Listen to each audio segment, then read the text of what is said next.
வளரி வணக்கம். கலைக்காலடி நிகழ்ச்சியினூடாக மீண்டும் உங்கள் அனைவரையும் சந்தித்துக் கொள்வதிலே பெரும் மகிழ்ச்சி அடைகின்றேன். இன்றைய கலைக்காலடி நிகழ்ச்சியில் கனடாவில் இடம்பெற்ற ஒரு நூல் வெளியீடினை பார்க்க இருக்கின்றோம். கனடாவால் எழுத்தாளரான அகிலனுடைய திசை மாறிய தென்றல் நமது விரதங்களும் அதனுடைய பலன்களும் இந்து மறைபொருட் தத்துவ விளக்கம் என்கின்ற 3 புத்தகங்களினுடைய வெளியீடு அண்மையிலே கனடாவில் இடம்பெற்றது. அந்த நிகழ்வினுடைய தொகுப்பினை இப்பொழுது நாங்கள் உங்களுக்காக வழங்குகின்றோம்.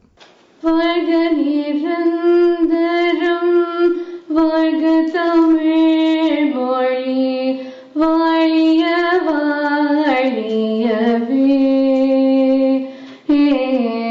வானமளந்த அனைத்து மலர்ந்திடும் வன்மொழி வாழியவே. கடல் வைப்பினம் தன்மனம் வீசி இசை கொண்டு வாழியவே.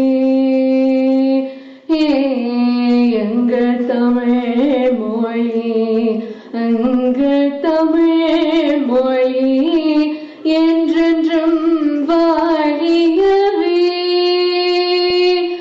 சொல்களி நீங்க தமிழ் மொழியோக துலங்குக வையகமே. தொலைவினை தரு தொல்லையகன்று சுடக தமிழ்நாடே. வாழ்க நிரந்தரம், வாழ்க தமிழ் மொழி, வாழிய வாழியவே. வானமளந்த அனைத்து மலர்ந்திடும் வளமொழி வாழியவே. வளமொழி வாழியவே, வளமொழி வாழியவே.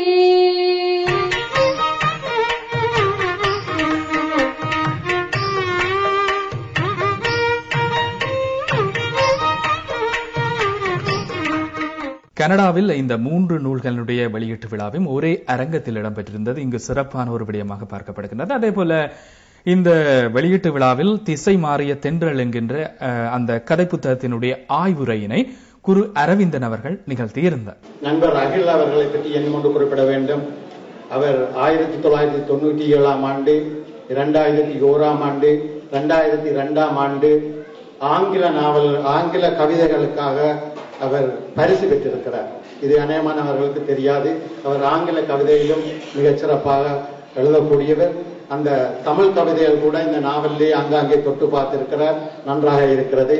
ஆகவே அகில் அவர்களுக்கு எனது பாராட்டுகள்.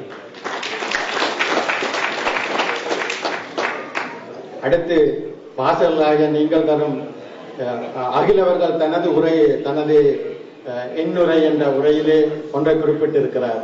வாசகர்களாகிய நீங்கள் தரும் விமர்சனத்தை பொறுத்தே மற்றும் ஒரு காதல் கதைக்கு பாதை அமைக்க முடியும் என்று குறிப்பிட்டிருக்கின்றார். அதாவது இன்னும் ஒரு காதல் கதை அவர் எழுத போகிறார். அதுக்காக வாசகர்கள் உங்களுடைய நீங்கள் என்ன சொல்ல போறீர்கள் என்பதற்காக காத்திருக்கிறார். நீங்கள் நல்ல பதில் சொன்னால் அவரிடமிருந்து அடுத்த நாவல் விரைவில் வெளிவரும்.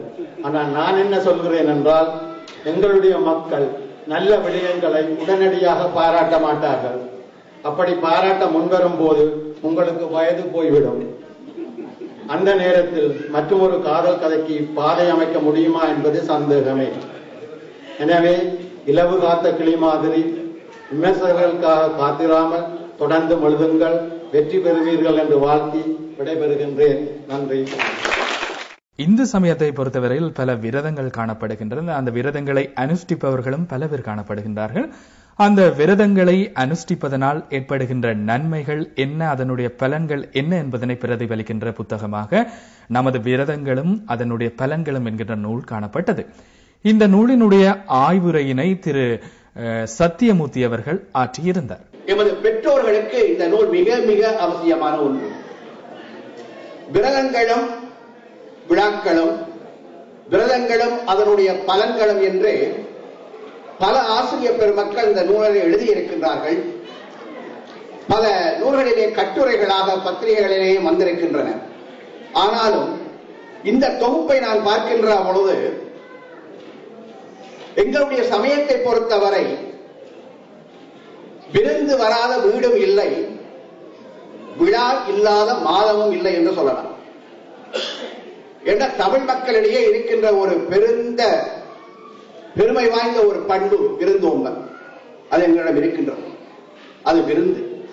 அதுபோல ஆலயங்களிலே விழா, ஒவ்வொரு மாதமும் ஏதாவது ஒரு விழா இருந்து கொண்டுதான் இருக்கும். 12 மாதங்களும் விழா இல்லாத காலமே எங்களுக்கு இல்லை.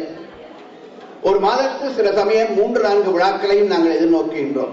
புரட்டாதி மாதம் இப்பொழுது சனி விழா, நவராத்திரி, மாலையபட்சம், இவ்வாறு ஒவ்வொரு விழாக்கள் வந்து கொண்டுதான் இருக்கின்றன. இந்த வேளைகளிலே இவையெல்லாம் வருகின்றனவே. இவை ஏன் வருகின்றன?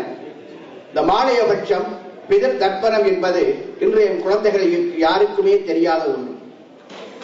தெய்வங்கள் ஆலயத்தில் இருக்கின்றன, அவை ஏன் இந்த திக்கிலே அவை வைக்கப்பட்டிருக்கின்றன என்றால் அது தெரியாதவர்கள். பெரியவர்களிடம் கேட்டால் ஒரு சிலர் சொல்லுவார்கள், அது வசதியான இடம், அதுக்காக வச்சிருக்கிறார்கள். அது என்ன வசதி, அதனுடைய முக்கியத்துவம் என்ன என்பதை நமது பெரியோர்களும் அதை தெரிந்து கொள்ள வேண்டும். தம்பி அவர்களுடைய இந்த நூலிலே ஆரம்பத்திலே அந்த நூலுக்கு ஆசியுரை வழங்கியவர்கள் இலங்கையில் லண்டன் மாநகரிலே இருக்கின்ற பெரும் அறிவுசால் சிவாச்சாரியார்கள் அதற்கு ஆசியுரைகள் வழங்கி இருக்கிறார்கள். அந்த ஆசியுரைகளிலே காணப்பட்ட ஒவ்வொரு வசனமும் ஒவ்வொரு சொல்லும் இந்த நூலிலே இருக்கின்ற சிறப்புகளை அவர்கள் சுட்டிக்காட்டி இருக்கின்றார்கள். நீங்கள் வாசிக்கின்ற பொழுது அவை நன்றாக நீங்கள் உணரக்கூடியதாக இருக்கும்.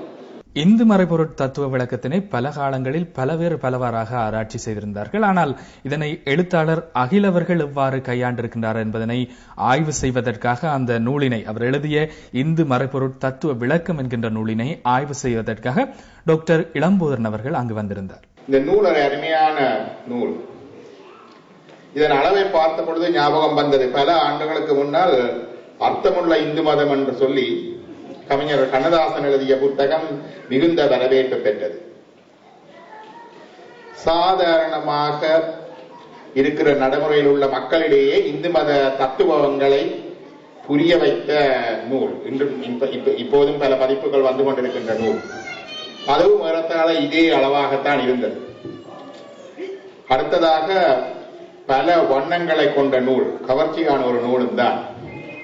நான் ஒரு முறை மாட்டிக்கொண்டேன். ஒரு விழாவிலே நான் பேசுகின்ற பொழுது எமது இந்து மதம் அல்லது சைவம் வலு நிறங்கள் கொண்ட கலர்ஃபுல்லான சமயம் என்று சொல்ல, அந்த பயிற்சி பட்டறையிலே வந்த முடிவிலே ஒரு கேள்வி கேட்டிருந்தார்கள், சைவத்தை பற்றி 2 வசனங்கள் எழுதுகின்றன. அதற்கு ஒரு மாணவர் எழுதியிருக்கிறார், சைவம் இஸ் கலர்ஃபுல் ரிலிஜன். இந்த நூல் இந்து மதம் மறைபொருள் தத்துவ விளக்கம். இந்து மதம் என்கின்ற பொழுது இன்றைக்கு நடைமுறையில் இருக்கின்ற இந்து மதம், இந்து என்கின்ற சொல்லு பிற்காலத்தில் வந்த ஒரு சொல்லு. நமது மத சாஸ்திரங்களை ஆரம்பத்தில் இல்லை.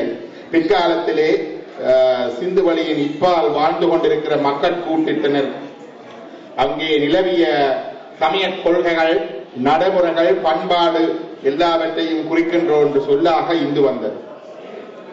இன்றைய நடைமுறையிலே இந்து என்ற சொல் சிவனை முழுமுதற் கடவுளாக கொண்ட, சிவனை முதலாக கொண்ட சைவம்